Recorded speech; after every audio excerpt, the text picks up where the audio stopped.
وعليكم السلام ورحمة الله وبركاته. حياك الله يا أخي الفاضل.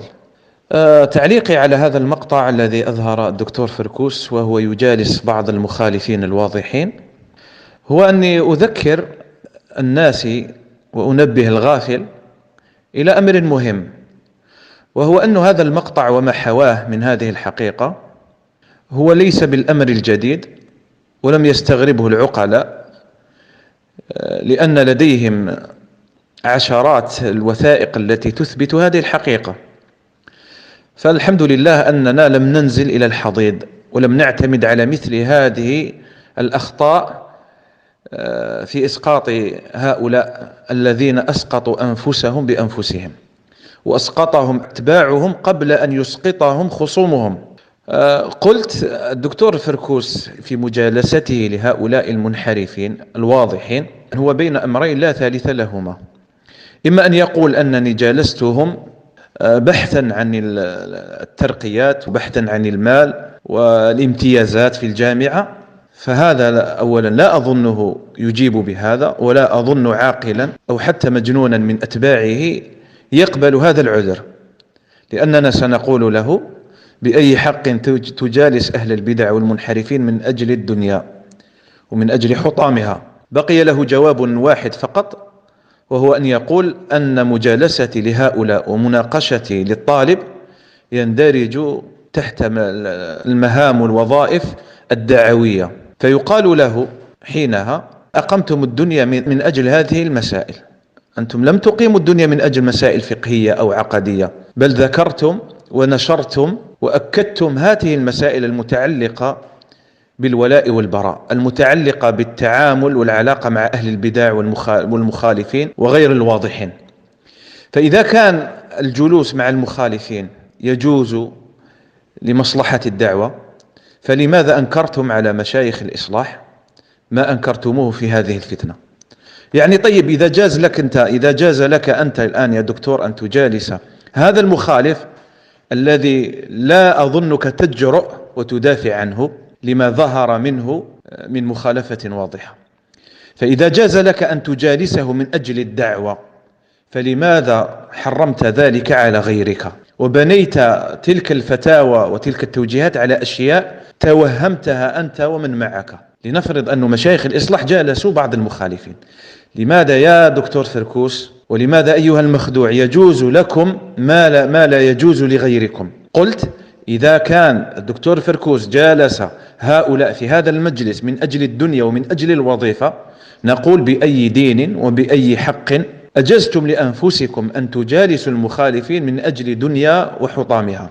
وإن قلتم، أعيد الكلام حتى يتقرر، وإن قلتم أننا جالسناهم من أجل الدعوة، فنقول: ولماذا لا يجوز لغيركم أن يجالسوا المخالفين من أجل الدعوة؟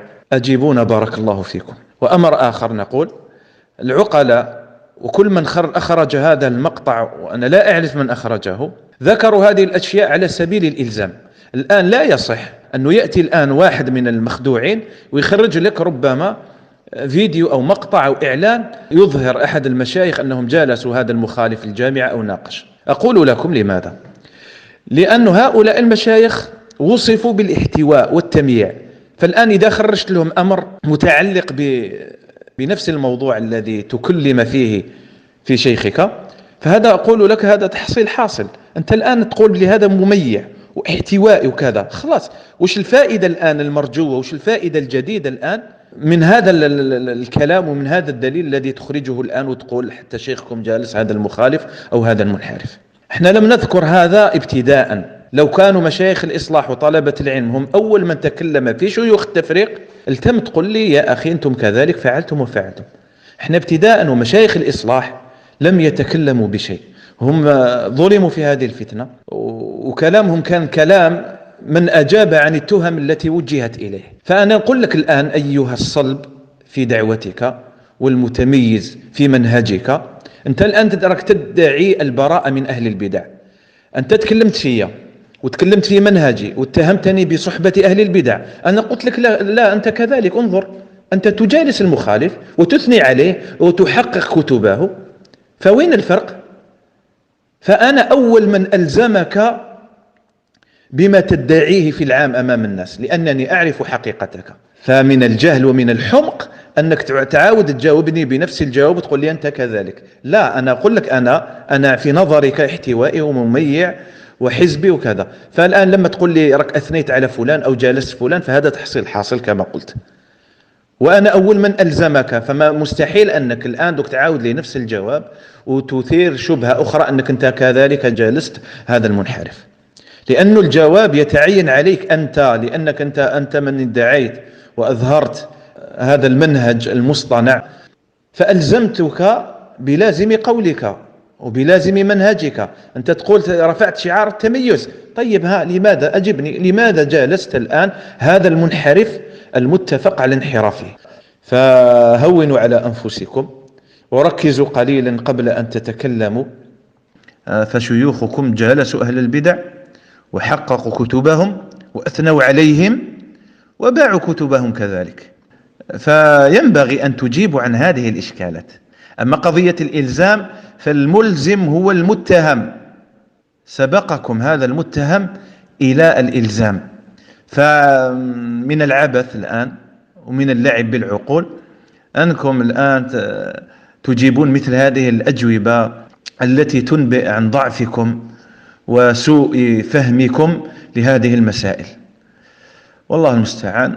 جزاك الله خيرا على إثراء هذا الموضوع، وبارك الله فيك، والسلام عليكم ورحمة الله.